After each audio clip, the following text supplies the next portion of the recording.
Our story begins in a city completely destroyed, all because of a mysterious excavation that accidentally broke an ancient seal. Because of this, a strange red mist spread, and anyone who inhaled it would eventually go insane before dying. But something different happened to most other beings. They transformed into terrifying monsters with strange abilities, now called aberrations. In the middle of the chaos, a young man with a mutated arm stared at the destruction around him. Wherever the aberrations went, they left behind trails of ruin, turning entire cities into rubble. The monsters began attacking humans, and fear spread like wildfire, turning into a full-blown pandemic. In an attempt to stop the threat, the military was called, and they immediately launched a missile from a fighter jet. It hit the target and caused a massive explosion in the heart of the already destroyed city, pushing out a huge cloud of dust that covered every direction. When the smoke cleared, our protagonist was surrounded by giant wolves, and he shouted a name. Slowly, the monsters approached, baring their fangs, ready to strike. Realizing the situation, the young man's eyes lit up red, and he shouted the name again, Xiao Shui, where are you? He then charged at the monsters, using his mutated arm to take them down one by one. After the attack, he felt an intense pain in his arm, now glowing violently red. Even though his body had changed, he stood tall among the ruins, ready for whatever came next. His gaze was firm, his eyes gleaming, as he weakly muttered Xiao Shu's name once more. Struggling to walk through the shattered city, he kept calling for the girl. As he walked, he saw an old rag doll lying in the middle of the road. He fell to his knees, repeatedly calling Xiao Shu's name, reaching out with his monstrous hand to grab the doll. But before he could touch it, his arm turned back into human form. A tear of blood rolled down his cheek as he stared at the doll. Alone in the ruined city, he screamed into the emptiness, desperately asking where she was. The story then shifted back to 3 days before all this, when news reported about the mysterious red mist spreading in many places. People were advised not to panic, to stay indoors, and avoid going out unless necessary. Inside a car, we see our protagonist and Xiao Shu stuck in heavy traffic. A soldier knocked angrily on the window, shouting at them to move their car immediately. Soldiers filled the streets, and the protagonist's father complained that politicians could never be trusted. He said the soldiers were sent just to make people believe this was a normal disaster. Xiao Shu admitted she was scared, but the protagonist calmed her, saying everything would be fine as long as they were together. Quietly, he observed the chaos, realizing this was turning into something bigger. He wondered about the strange red mist that soldiers were watching in the sky. Suddenly, a car exploded on the overpass, crashing through the barrier and falling directly toward them. Everyone inside was shocked, and the father was horrified by what he saw. In the face of danger, the protagonist quickly moved, covering his sister and shouting for her to duck. The car slammed onto theirs, crushing it. The young man shouted, asking if his parents were okay. His father answered that his leg was trapped, while his mother coughed in confusion, asking what had just happened. Both parents were injured, and Xiao Shu was terrified. Then, the protagonist looked outside and asked, "What's that?" A massive creature resembling a dragon appeared, wreaking havoc. Soldiers immediately opened fire as people fled in all directions, terrified of the monster. Still trapped, the father shouted for them to get out of the car. The protagonist forcefully kicked the door open, quickly guiding his sister out. He tried to open the front door where his mother was seated but couldn't. His parents begged him to take his sister and run, but he refused to leave them. Xiao Shu trembled in fear as a monster attacked a person right before her eyes. In desperation, their mother grabbed her son and screamed, "Run!" Now, with a sorrowful smile, she told him to take care of Xiao Shu, reminding him he was the older brother. At that moment, a burst of red energy erupted, throwing the siblings to the ground. A massive wolf appeared before them, ready to attack. In fear, both siblings screamed for their parents, who were still trapped in the car. The wolf, its glowing red eyes fixed on them, bared its fangs. The girl wanted to run back to save their parents, but the young man held her back as the wolf drew closer. Above, a giant flying monster added to the chaos in the city. It wasn't only animals. Everything turned into monsters. Even people went insane, fighting in the middle of the streets. While running for their lives, the young man wondered what was happening to the world. More monsters appeared, crawling on buildings and wandering through the ruined streets. They rushed into a store to hide, the boy covering his sister's mouth as a monster passed nearby. His chest tightened in fear as he prayed they wouldn't be discovered. Luckily, the monster passed without noticing them.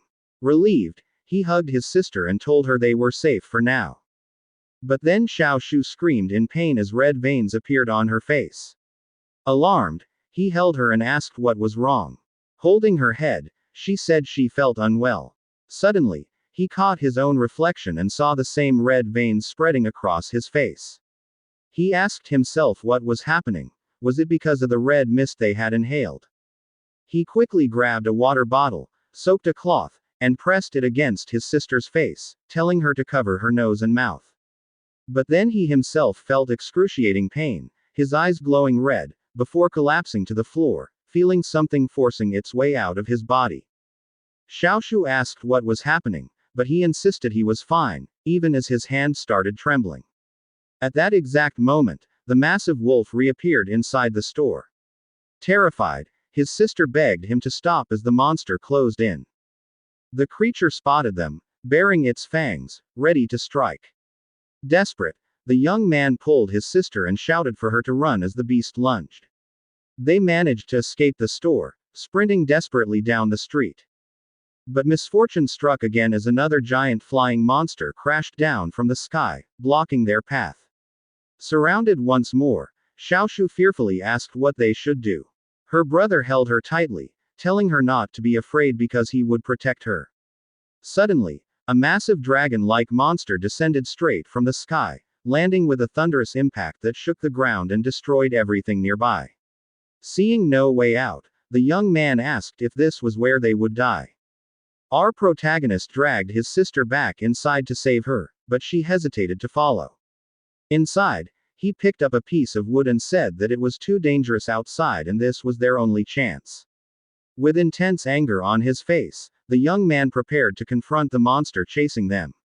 He charged forward and struck it with all his strength using the wood, but it shattered immediately. The creature was barely affected and now glared at him with burning rage. Seizing the moment, the monster lunged and grabbed our protagonist, who struggled desperately to defend himself. Suddenly, an arrow struck the monster's eye, startling him.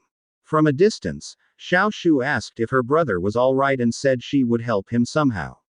The monster, enraged by the injury, launched a furious attack directly at Xiao Shu, making the protagonist shout for his sister to run. The girl started running for her life while he pleaded with her not to look back. Severely injured, he began coughing and spitting blood. In that instant, he felt as if his body was being torn apart in agony, asking why this was happening now of all times.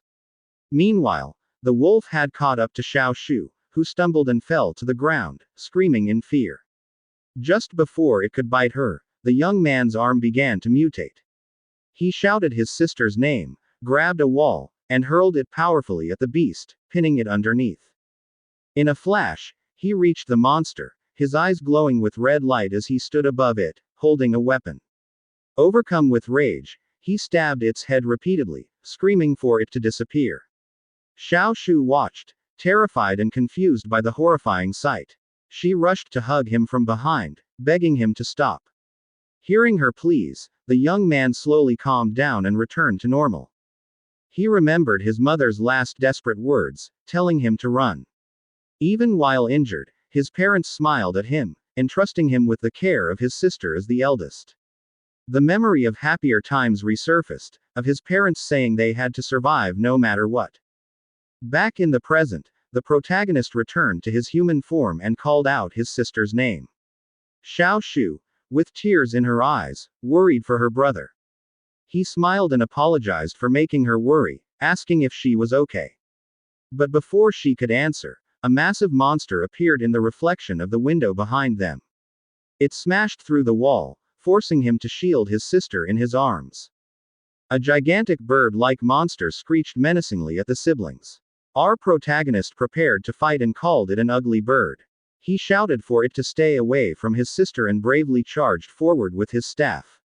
With a powerful strike, he managed to push the beast back.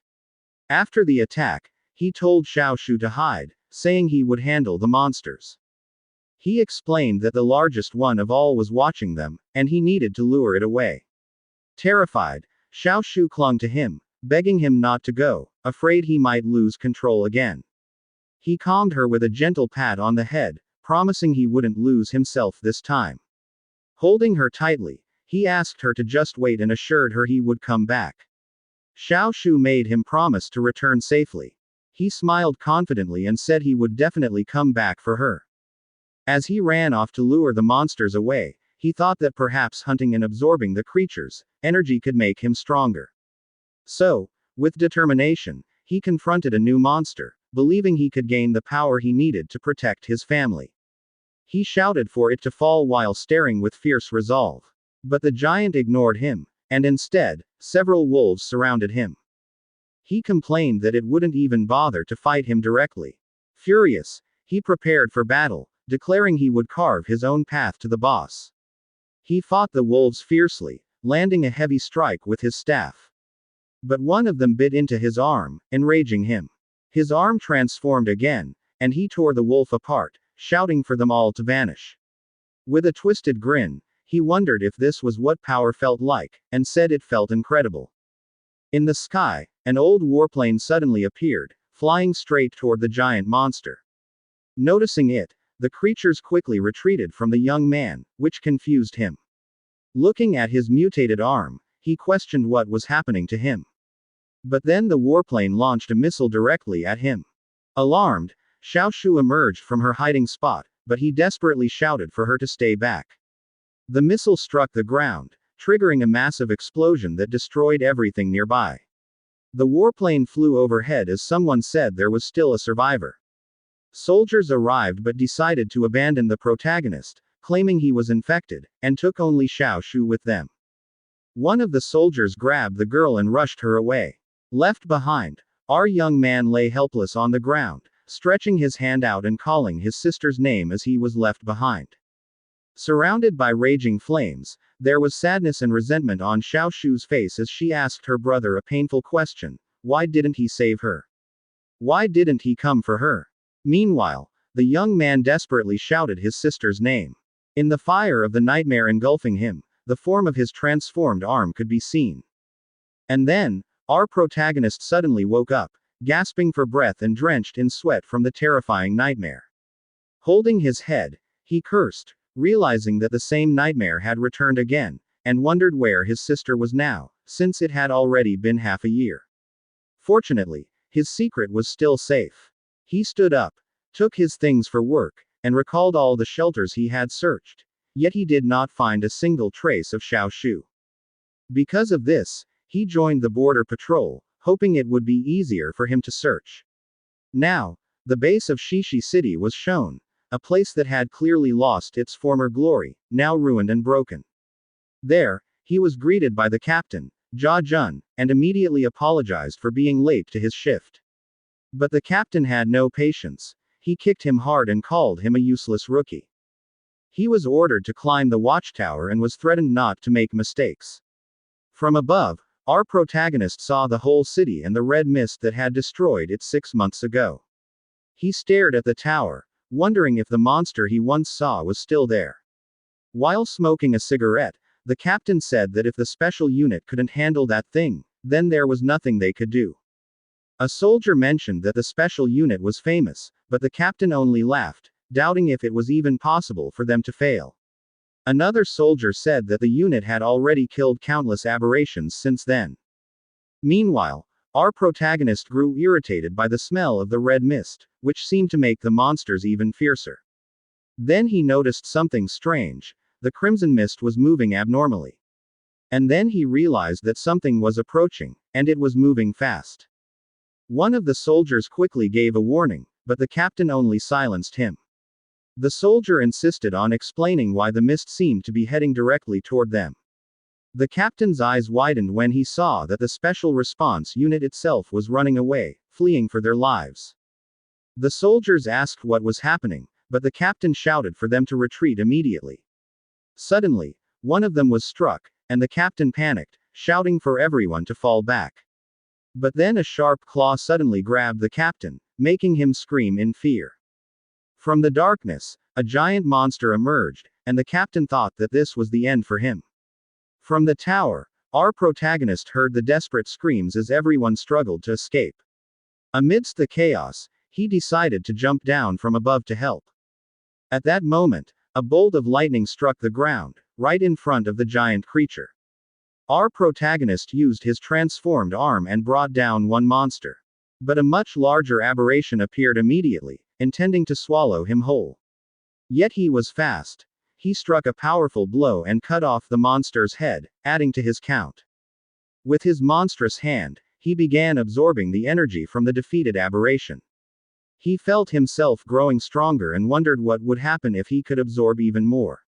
At that point, more monsters appeared, but he continued his count. With a grin on his face, he told the monsters, "Don't disappoint me." Suddenly, a beam of energy struck one of the creatures. Shocked, he turned, wondering who had come to help. And then, the captain of the Blazing Blood detachment, Song Rui, appeared, wearing a serious expression. Our protagonist grew nervous when he realized that this man was part of the Special Response Unit. He quickly tried to return his arm to normal before it could be noticed.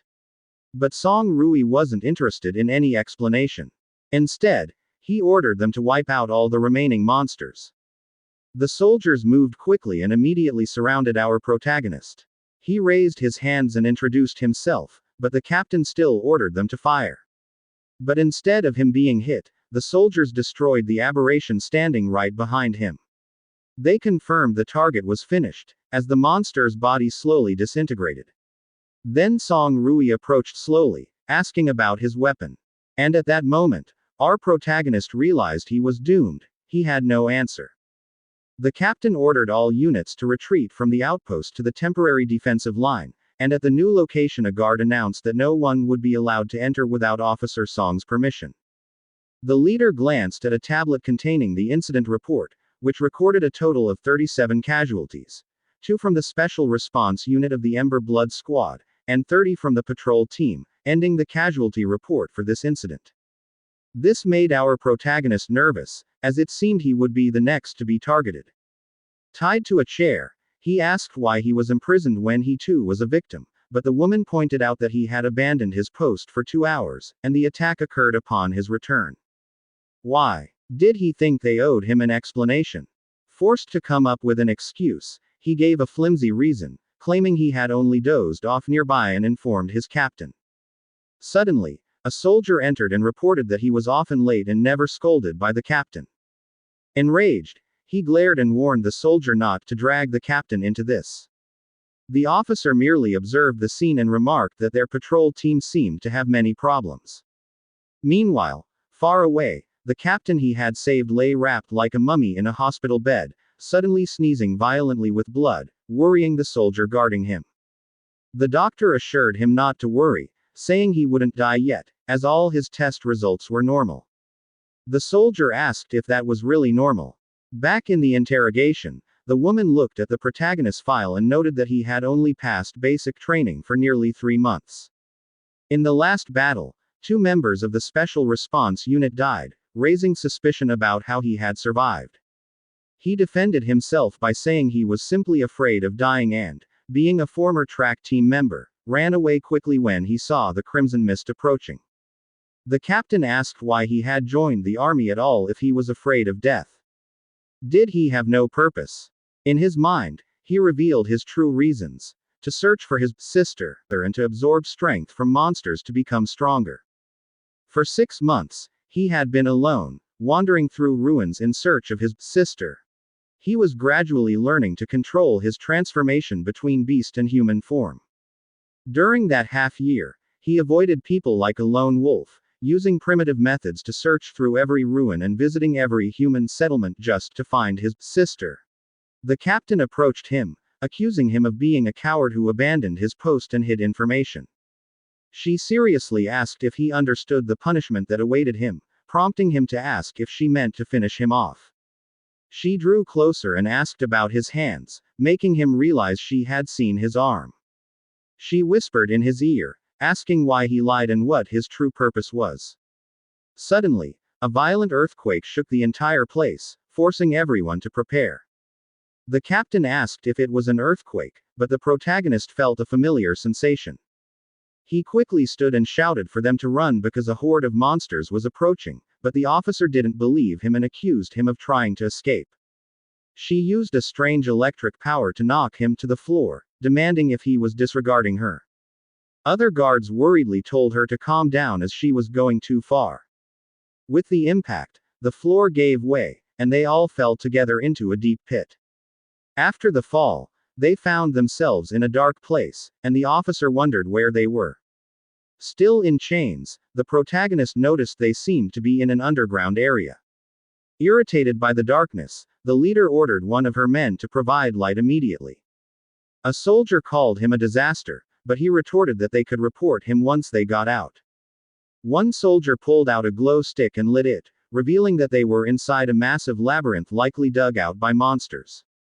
The leader ordered everyone to calm down and perform a weapons check, then grabbed her rifle and commanded them to stay in formation and guard the rear. Suddenly, a strange sound echoed through the cave walls, making everyone uneasy.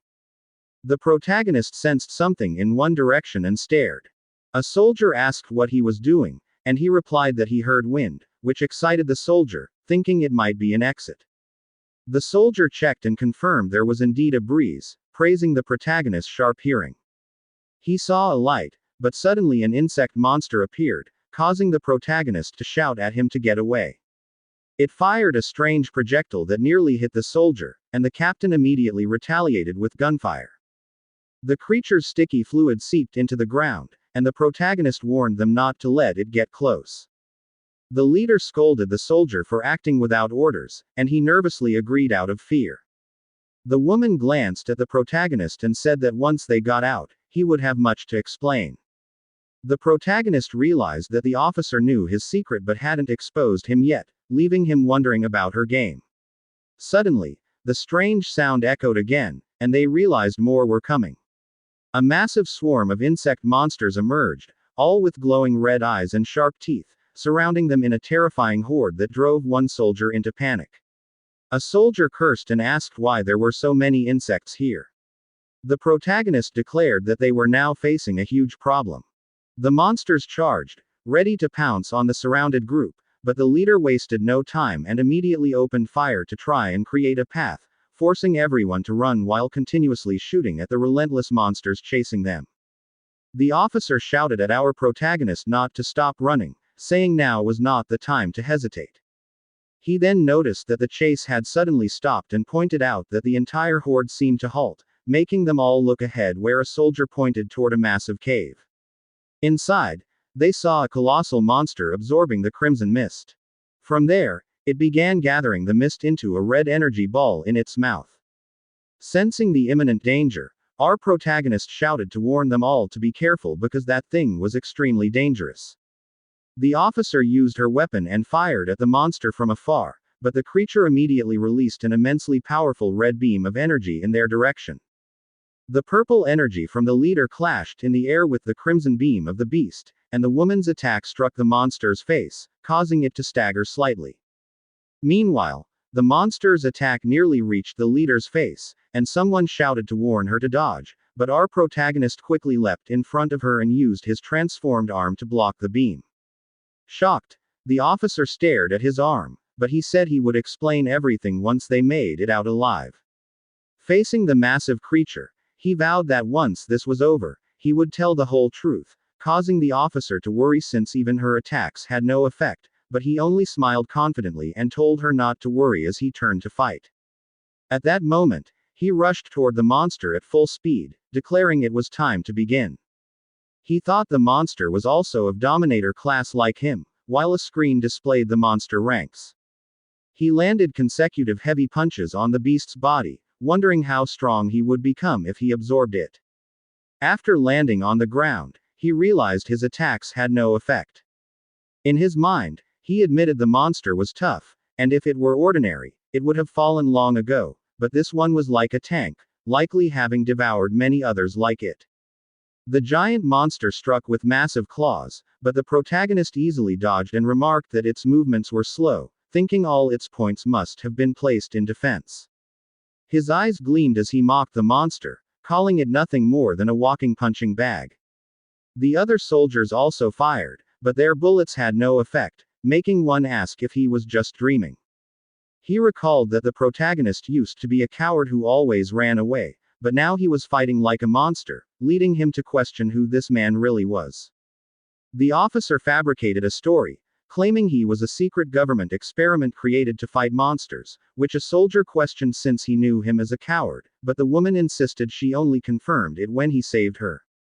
Another officer, Lin Yangji, asked if the captain was hiding something, but the woman continued her lie, saying he had escaped from a laboratory and infiltrated their patrol, warning the soldier that the information was highly classified and forbidden to tell anyone. Meanwhile, the monster prepared another red energy ball and unleashed it directly at the protagonist, who immediately felt the extreme danger and was forced to act. He shouted for everyone to move away as the red ball drew closer, and when it struck the ground, it caused a massive explosion that created an enormous wave of dust. As the smoke gradually cleared, the officer stood, still alive though shocked, along with the soldier who had survived and was astonished to still be intact after the blast. That was when he noticed Officer Yangji had shielded him, and he called his name in worry. Yangji's leg was severely injured, but he accepted it as a fair trade for a life. The wounded officer said he didn't become a soldier just to fight monsters but to protect humanity, and that he would never abandon his comrades. On the other hand, the monster struck again with its claws, hurling the protagonist far away.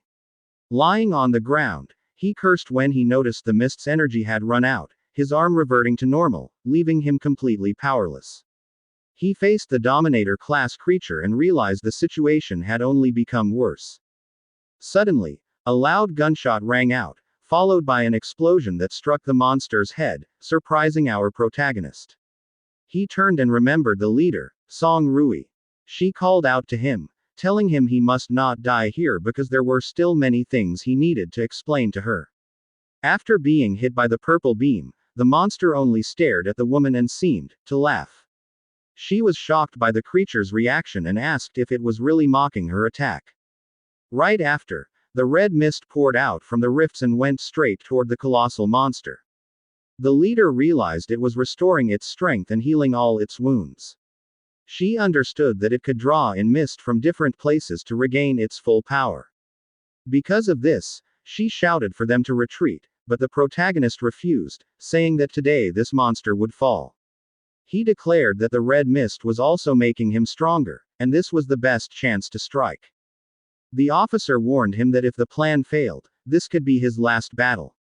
But he answered that he had already faced death many times, so what was one more? At that point, she agreed and said they only had one chance.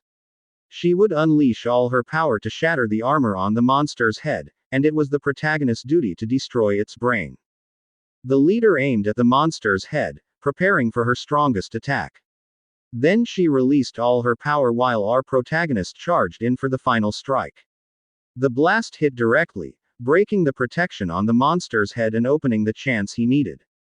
He seized it, leaping to strike the monster's weak point. Along with a furious roar, he unleashed a flurry of attacks. His strikes pierced through its skull, causing green blood to spurt out. From afar, the officer watched the scene, wondering if they had finally won. But suddenly, energy burst out and hurled the protagonist away with overwhelming force. The monster's body began to dissolve, and the woman screamed his name in worry. She ran to help him and found him lying unconscious, injured after the battle. While checking his pocket, she found something and wondered what it was. The officer picked up a photograph, while in the unconscious protagonist's other hand was a crystal. Suddenly, a sharp object pierced into his palm and began fusing with his body. In his mind, he asked where he was and why he couldn't control his body. Then he realized he had become a monster and questioned if this was his life flashing before his eyes. All of a sudden, a structure resembling DNA glowed intensely, though he could not understand why. Now, the crystal was embedded in his chest, and he realized he could move again. When he opened his eyes, he felt something strange in his chest. He recognized it as the monster's crystal and wondered how it ended up inside his body. The stone in his chest began absorbing the red mist again. He understood that the crystal could store the mist, and because of this, he would no longer lose control. This way, he could absorb other monsters to evolve without the fear of rampaging. However, there was a limit to the newly formed crystal, and it was absorbing the red mist excessively. The protagonist realized that at the rate it was being absorbed, the thing inside his chest could explode. He remembered the giant beetle that had used enormous amounts of mist and decided to let the crystal take it all in. The scene shifted, showing our protagonist lying on a hospital bed, surrounded by red energy. His eyes glowed red as he struggled to control all the power. He sat up and shouted while concentrating the red mist into an energy ball in his hand. At that moment, the officer entered the room and saw him holding that ball, calling his name and asking what he was trying to do. Then he hurled the energy ball toward the leader and shouted for her to get away immediately. At that moment, the energy ball exploded outside the building with devastating force. The scene returned to 5 minutes earlier at the hospital, where the group was resting after the recent battle. A soldier approached the captain and mentioned Deputy Lin's leg, but she assured him it was fine. In his room, Deputy Lin asked what the truth really was about our protagonist. The officer replied that the case of our protagonist was highly confidential and advised him to focus on his own recovery. She also told him that she had already requested his transfer to the logistics department so he could rest. She informed him that she would faithfully report everything to his father, Chief Song Lien.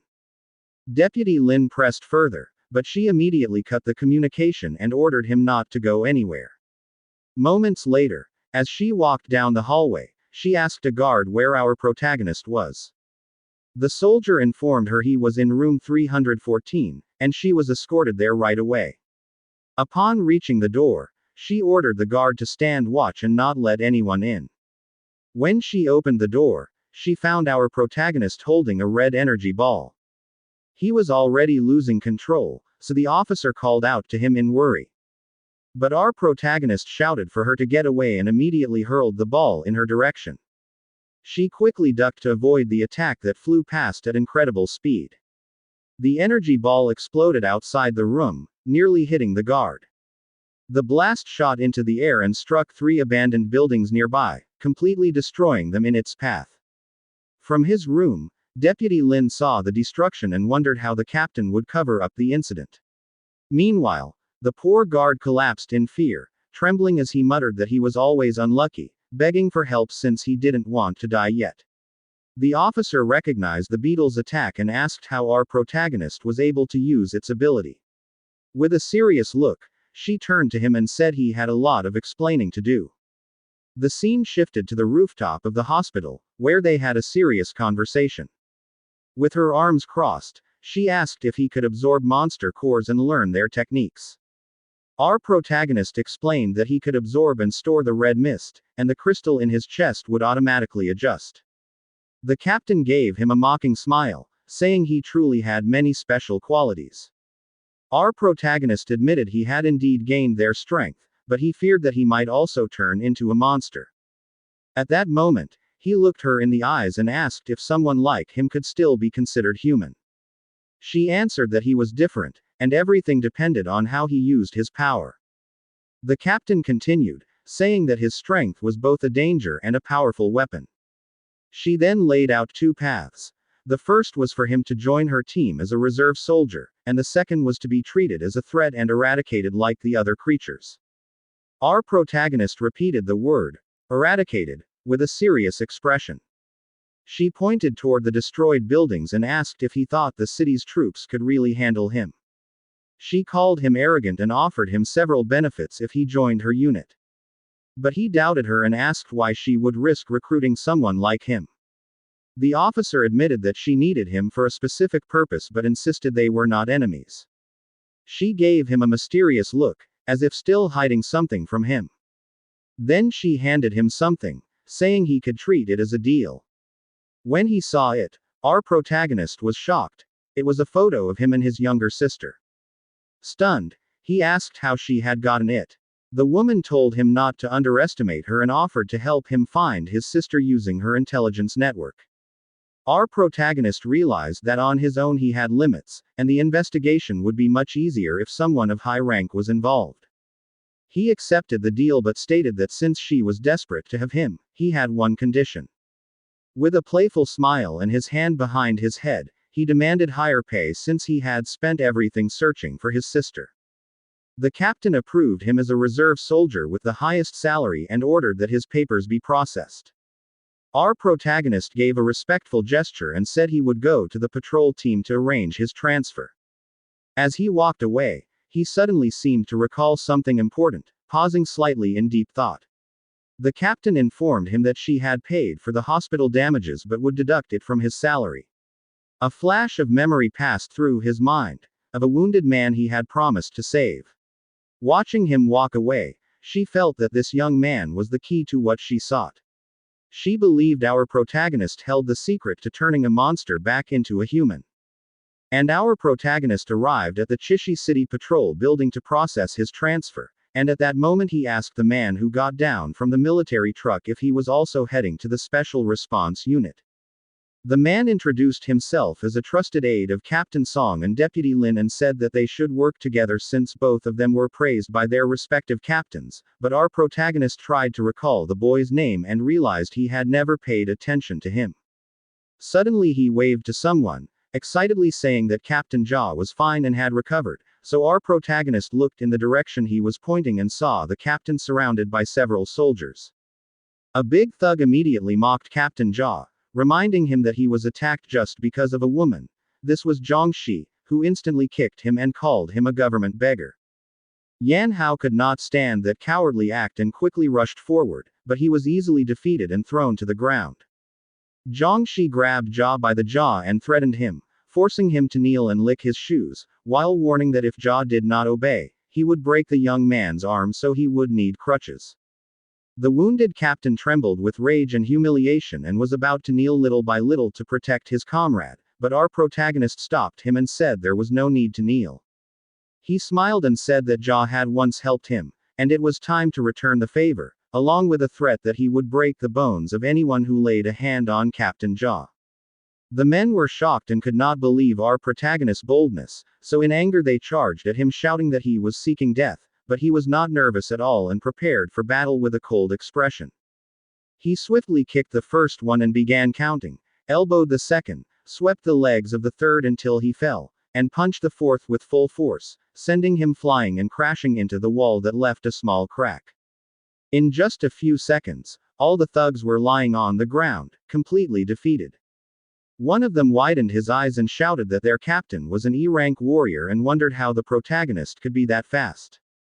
He quickly pulled out a gun and called him trash of the patrol team, but our protagonist only smiled and fearlessly dodged the bullet, swiftly disarmed him, and said that the problem was he was too slow.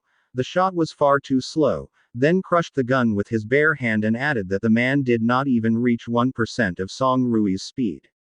Because of this, the thug drew a knife and angrily charged, but our protagonist immediately grabbed his arm and effortlessly restrained him, held him by the neck and asked if he was the one who would make Captain Jia kneel, but before he could explain it was too late.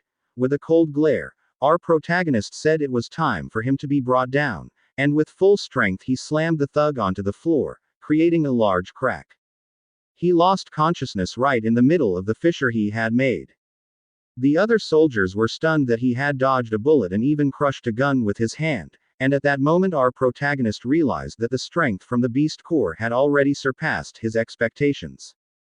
Terrified, the other thugs ran away shouting that he was a monster. The young man came closer and said he looked like a god of war and asked if he was all right, while Captain Jia expressed his gratitude, but our protagonist replied that Jia always took care of him, so this was his way of giving back. Ja worriedly asked what would happen if the city defense team opposed them, but our protagonist assured him that since they were already part of the special unit, the defense team would not dare. At the temporary base of the Chishi City Special Response Unit, he was asked if his transfer papers were completed, and the captain confirmed that everything was settled and he had already submitted the application to join the headquarters team, showing the tablet with the approved form for evaluation. Our protagonist praised his efficiency and asked if he was officially a member, but the woman reminded him not to be hasty because the real test was still ahead. He needed to leave immediately for headquarters in Huching for the Burning Blood Combat Division evaluation. The woman said she believed it would not be a problem for him, and with confidence our protagonist replied that he would set a new record. As they traveled toward Hucheng City, the convoy of military vehicles sped across the long bridge. It was a large convoy, lined with war vehicles. Song Rui spoke, saying that they had arrived at Hucheng, the capital where the headquarters of Burning Blood was located. Immediately, our protagonist asked about the ranks and how they were determined, pointing to the soldier beside him and even calling him weak. The soldier could only scratch his head and force a smile, saying he could at least take punches. But our protagonist asked if he would also join the evaluation.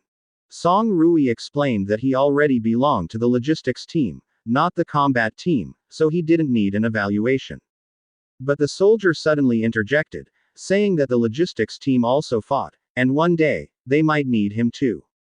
Song Rui continued explaining that since they had plenty of time, she would tell him what she knew. People with special abilities were called warriors, ranked from S to E. The headquarters, Special Response Unit had its own rating system. The main criteria were physical strength and endurance. Likewise, the monsters they fought were divided into 5 levels based on the danger they posed. She laid out that each warrior rank corresponded to a specific class of monster. She also mentioned the Beast Core, which immediately confused our protagonist. Yan Hao explained that humans only awaken special abilities when interacting with a Beast Core. He added that talent, luck, and physical condition affected affinity, and if it was high, one could gain multiple abilities. But if you absorbed only a single core, you could only reach rank E. Suddenly, the vehicle stopped. A guard blocked the convoy and said the road was closed, forcing them to turn. Song Rui grew annoyed and asked why they were blocking the Special Response Unit. On the side, a luxurious car with a strange symbol on its door caught the captain's attention. She wondered why someone from the Green Vine group was there and felt uneasy. An hour later, they finally arrived at the evaluation site of Burning Blood, where many new recruits had already gathered. The head examiner, Lin Yongxin, came out and introduced himself. He declared that no matter what their pasts were, here they had to follow the rules. He strictly warned that he would not tolerate cheating, and the weak would surely not pass. He then announced that the first test was the physical assessment and signaled everyone to begin. In the first part, our protagonist ran 100 meters while carrying 50 kilos, finishing in just 5.10 seconds. In the strength test with electromagnetic dumbbells, other recruits struggled to lift the weight, but he effortlessly raised 500 kilos with one hand, shocking everyone. Next came the striking power test. With a powerful punch to the machine that measured force, his blow was so strong it broke the machine, which only displayed an error message, unable to calculate the result. 10 minutes later, he approached the examiner and said he had completed all the challenges. The examiner confirmed it and announced that our protagonist's total score was 198. All the recruits were stunned, as the previous highest record was only 140. Some doubted him and asked if he had cheated. One staff member even reminded instructor Lin that the record for newcomers was just 140. At that moment, Zheng Jin, the captain's brother from Chishi, suddenly appeared, saying he didn't believe our protagonist's results. The examiner grew annoyed, saying he had personally supervised the test and even had a recording, asking if Zheng Jin was accusing him. Zheng Jin backed down, pretending he was only curious, but his smile hinted at ulterior motives. He even approached our protagonist and asked if he was Yan Hao from the Chishi City Patrol team. He claimed he only wanted to greet him since they were from the same place. But in his mind, he he still vividly remembered his brother's humiliation and vowed to make our protagonist pay tenfold. Quietly, our protagonist observed him leave, pondering his comment about them being from the same city. The examiner then explained further, introducing Jung Jin as one of the rich sons from the Shishi defense team, and asked if he knew him.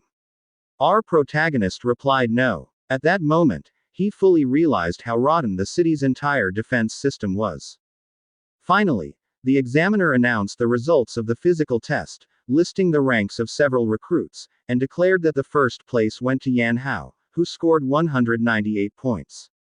A blonde-haired woman smiled, thinking she had only come to the assessment for fun, but she couldn't believe there was such a strong newcomer this year. She grew interested in our protagonist and decided she would study how to get closer to him. Her name was Jin Ying, a senior researcher of the Technical Intelligence Bureau.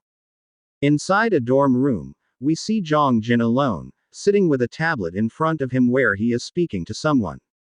Annoyed, he said that he should have gotten first place in the previous test. Angrily, he complained that two monsters suddenly appeared and ruined his plan. The person on the tablet shouted at him, saying that if he weren't the brother of the dog from the Green Vine group, would he even be qualified for the assessment? He was warned that he had only one chance, so he should not waste it.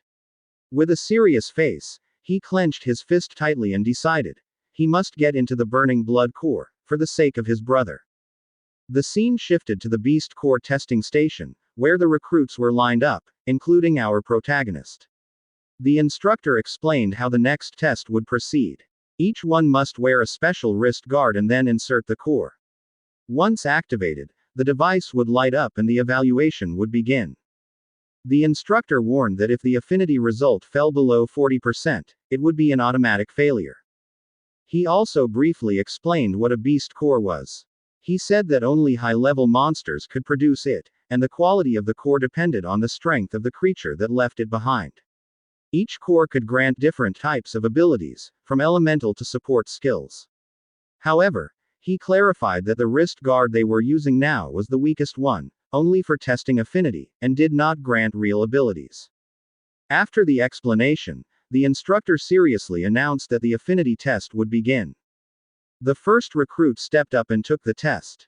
Unfortunately, the result was only 39%. He collapsed to the ground in despair, shouting that he had even placed fifth in the physical test, so he could not understand why he failed. Next came another candidate who got 56%. The man shouted with joy, almost crying with happiness that he could now join the Blazing Blood. After that, Jung Jin's name was called.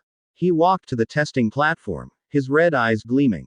He took the core, put on the wrist guard, and inserted the gem into the device. With an angry expression, he shouted at the core to obey him. From his body spread a red aura. The result came out. 60% affinity. That meant he was a D rank warrior. The other recruits were shocked because the highest until then had only been 56%. With an arrogant grin, he called everyone trash, proudly declaring that he was the strongest among them all. Meanwhile, our protagonist calmly observed Jung Jin as he walked away. Soon after, Jin Ying approached. She asked him if he was from Shishi City. How could that be, since she had never heard of someone strong like him before? She introduced herself as the know-it-all of the intelligence agency. She even praised him, saying it was impressive that he had slipped past their radar. She directly asked him about the incident of the crimson fog that had spread in Shishi City the other day. Our protagonist pretended not to know what she was talking about. Jin Ying only smiled and said it was fine, that she was simply very interested in him. As she leapt away, she smiled meaningfully. Our protagonist seized the opportunity to ask for information. He called her Miss Know-It-All and asked if he could request some information. The girl smiled and winked, saying she would help him but under one condition: he needed to score higher than her. If that happened, she was willing to give him any information he wanted. Just then, the instructor called the girl's name for her turn. She walked to the platform energetically, her confidence evident. When she reached the center, she asked everyone to pay close attention to what she was about to do. She even boasted that she, as a woman, would break Zhang Jin's record. When the protagonist heard this, he wondered if she really was that strong. But beside him, Zhang Jin smirked and called Jin Ying a pathetic clown. The girl only smiled, pointed at herself as if declaring she was the best, put on the wrist guard, twirled the core slightly in the air, and quickly placed it into the wrist. Then, with boldness, she declared for them to watch her. The result came out. 78% affinity. Everyone was shocked. The recruits could not believe it, while the girl, smiling with a thumbs up, was overjoyed at her victory. She surpassed Zhang Jin's record and even proudly mocked him. On the side, Zhang Jin seethed with rage, unable to accept what had happened. After that, the instructor called the final candidate, our protagonist. The girl immediately teased him, asking if he could feel the pressure. In our protagonist's mind, he realized she was not bluffing, she truly was strong. He walked to the platform calmly, thinking to himself that they should just watch. He knew he needed to win here to get information about Xiao Shu. He remembered what Song Rui had said, that his rank would not be lower than C. He also noticed that the core he held was black, the same as the one he had absorbed before. With a confident smile, he put on the wrist guard and activated the device. He raised his arm, ready to see his true potential. The first result appeared. C-rank warrior. The recruits were stunned. One of them even commented that that level was already fit for a squad leader. But suddenly, the display on the screen changed. It showed a system error. Everyone was confused, as it had never happened before. And to everyone's shock, the final result appeared. 0% affinity. Everyone was stunned, especially our protagonist. He could not understand what had happened. Zhang Jin started laughing and called him a big loser, mocking him that even the Beast Corps rejected him. Our protagonist only had a serious expression. At that moment, he looked at his wrist and noticed something strange, feeling that there was something wrong with the device. The wrist guard began to emit a red aura, and the Beast Core was directly absorbed into his body. His eyes flashed red as he realized what was happening. His body was forcibly absorbing the core. The blonde woman ran to the computer, unable to believe the result. She shouted that this had never happened before, the lowest they had seen in the past was 1%. But with a smile full of joy, she said she needed to record it, adding that her old man would surely be happy with the news. Meanwhile, Zhang Jin smirked maliciously from the side. It seemed that he had also noticed the strange occurrence with the Beast Core. He told the instructor that the core had disappeared from the hands of our protagonist, shouting that Yan Hao had stolen the test item. The instructor angrily shouted that the test had malfunctioned and demanded to see the equipment. He ordered our protagonist to raise his hand for inspection. The man was shocked when he saw the wrist guard was empty. He asked where the Beast Core that should have been there had gone. With hesitation on his face, our protagonist raised his hand and said he had no idea what happened and that the situation was very strange. In his mind, he knew he needed to come up with an excuse quickly, or else he might become an experiment. He decided to gamble everything and pretend that the ongoing transformation was an ability from the core that had vanished. Suddenly, red energy burst from his body, and his arm transformed into a terrifying beast claw. Zhang's eyes widened in disbelief. He asked what kind of thing that was. The instructor immediately drew a knife glowing with purple energy, shouting for everyone to step back and enter high alert due to the transformation. But Jin Ying only grew more excited, her eyes sparkling as she asked if this was what they called beastification. While the instructor remained on guard, he ordered everyone to retreat. Meanwhile, Zhang Jin wondered in his mind if this was truly beastification and if he had been infected. The instructor quickly analyzed the situation, thinking the only option was to take him down. But Jin Ying shouted and tried to speak to our protagonist, calling his name and asking if he could still hear her. Our protagonist turned to her, clearly still in his right mind, and asked what the problem was. The instructor was shocked that he had not lost himself. The man asked if he really had not gone insane. The young man returned to his normal form and made up a story, saying it was an ability from the core that had entered his body on its own. Jin Ying happily grabbed his arm and said he was not insane, but instead had a transformation ability. The instructor smiled and said he was very lucky, explaining that the ability to return from transformation was an extremely rare power. Our protagonist asked who the woman really was and how she knew such things. The woman posed, winked, and said she had told him before. She was just a simple know-it-all, smiling all the while. The instructor then introduced her as Jin Ying, a blazing blood candidate for this term, and that her father was the head of the Technical Intelligence Bureau, the senior general Jin Ancheng, who oversaw the buying tech department. Jin Ying became annoyed with instructor Lin and shouted at him that such information was classified, saying he had completely ruined her mysterious aura. The instructor smiled and said the game was over. He reached out his hand and ordered our protagonist to hand over the core.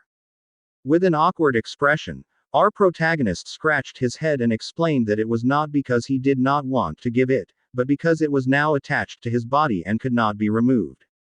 Zhang Jin's eyes widened in frustration, unable to believe that the beast core had really entered his body. He thought to himself that our protagonist was a perfect test subject and that he needed to report this to their group. The scene shifted to a sign reading, "Radiology Room." Our protagonist was being prepared to undergo examinations to understand what had happened. Inside the room, he lay on the scanning machine. The doctors were shocked at the results on the monitor. They saw that the core had fully fused into his body and could no longer be removed. At that moment, Jin Ying arrived with her father. One of the doctors asked Director Jin for his opinion. The director replied that the young man should be carefully studied, as he was sure he still held many secrets. Shortly after, two men in uniform entered the room. One of them asked the director about the situation and the origin of our protagonist. The director smiled oddly and complained about the Blazing Blood Corps policy, calling it ridiculous that they still followed the 40% affinity rule. But he was interrupted by the white-haired man, who told him to cut the drama and ordered him to explain what was happening. This man was Song Lian, chief of the general staff of the Special Response Unit. The director explained that he had led the team that created the machine, so he was more certain than anyone that the zero result was not true. His daughter pulled him, scolded him, and told him to reveal the truth because the suspense was getting boring. With a somewhat mad smile, he revealed that the machine was simply broken. He added that the affinity of our protagonist had never been seen before, saying that the young man had surpassed the theoretical maximum of 100%. Upon hearing this, Song Lian's expression turned serious. He immediately called for the instructor and ordered him to follow him out of the room. Meanwhile, our protagonist was still lying inside the machine. He noticed that the core in his chest was changing from black to red. He remembered that absorbing a strong core earlier had activated the crystal. This time, even a weak core further strengthened the thing inside his body. The purity of the crystal increased and turned bright red. The total storage capacity of the crimson fog rose. The efficiency of absorbing crimson fog also increased. In other words, the stronger the beast, the greater the chance he could absorb them. He realized that he could evolve endlessly if he continued like this. The scene shifts to the headquarters of the Special Response Unit, Blazing Blood. Song Rui angrily says that he is the one who brought the protagonist here. He asks what the problem is if he joins his squad. His father calmly replies, telling him to fix his status and his tone. Then he asks if he has been playing too much and giving attention to AC rank rookie. Song Rui explains that he promised to include him in his group. He says not to make him a soldier who does not keep his promises. His father answers, "A soldier's word is for the country, not for one person." He adds that the protagonist is already a member of the Yongxin team, and that cannot be changed. As a fellow Blazing Blood squad leader, does he want to fight for this just to recruit him? He orders his son to return to his post, and that is an order. Song Rui reluctantly agrees, thinking to himself that he will find another way. The scene shifts to the Blazing Blood barracks, where Jin Ying shouts the name of the protagonist. He says there is a big announcement. While raising a paper, he happily announces that a newly discovered nest between Lake City and Redstone City is sending rookie Blazing Blood members for their group. He also informs them that he submitted an application to Instructor Lim for their group. Our protagonist, Yang Hao, who is AC rank, is now officially a member of the Special Response Unit of Blazing Blood, in Lin Yongxing's squad. The protagonist is shocked at the news. A few hours later, they head to Instructor Lim's office. He explains that their mission is to investigate and assess the level of threat. Stay alert. Even though it is a low-level monster nest, it may change due to the red smoke. Jing Ying then tries to act cute while boasting that data collection is his greatest trait, so the protagonist should not worry, he will handle it. The scene shifts again, as the protagonist travels aboard the armored car. Jin Ying explains that the threat levels of monster nests are divided into 4: weak, moderate, strong, and extremely strong. There are also different types such as moderate strength. The low-level nest they are heading to is a kingdom of bees. Its structure is simple, but the internal pathways are complicated. And the most dangerous part is the massive swarm of stinger bees composed of many worker bees and a small number of soldier bees. Hearing this, the protagonist asks if one person really cannot handle the bee nest. Is it really necessary to bring 3 vehicles full of people? Jin Ying answers. These are iron bees, not small honeybees. Suddenly, the soldier driving their vehicle freezes and says something is blocking their way. When the protagonist looks out the window, he sees things flying in the sky, giant bees with glowing red eyes. He shouts, asking if bees are really this big. Jin Ying tells him that he already said earlier. These are iron bees, not honeybees. The driver quickly maneuvers and tells everyone to hold on tight. At that moment, the bees release their stings. Seeing this, Jing Ying shouts that this is not good because iron bees attack using their stingers, and their vehicle's armor cannot withstand it. At that moment, the protagonist shouts. He will fight the bees outside. He thinks this is the perfect chance to test his newly formed move. Holding the car door, it gradually begins to change. Moments later, he steps out of the vehicle with monstrous hands. He yells at his companions to find cover and defend themselves. He will be back. He begins attacking the giant bees using his transformed arms. The driver is shocked and asks what kind of ability that is, as he managed to turn the car door into a weapon. Smiling, Jin Ying says that it is a transformation skill. He adds that during the assessment, the protagonist managed to absorb a beast core. At first, he thought the protagonist could only transform himself. He did not expect that he could also use objects for his transformation skill. This means he can turn anything into a weapon. He takes out his notepad, saying this is astonishing and that he must record the battle data. He needs to study it when they return. As the protagonist continues fighting, suddenly a green light shoots directly at him. It pierces through his created weapon, and he wonders what that green thing was that broke through.